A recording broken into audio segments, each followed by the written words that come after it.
Hãy subscribe cho kênh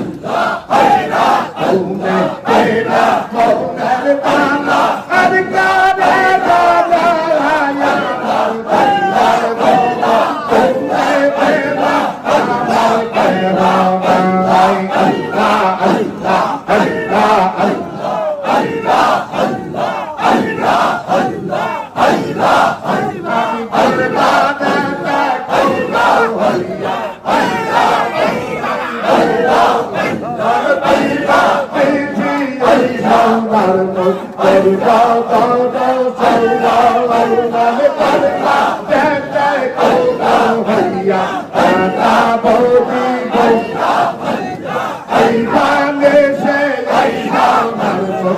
để không bỏ lỡ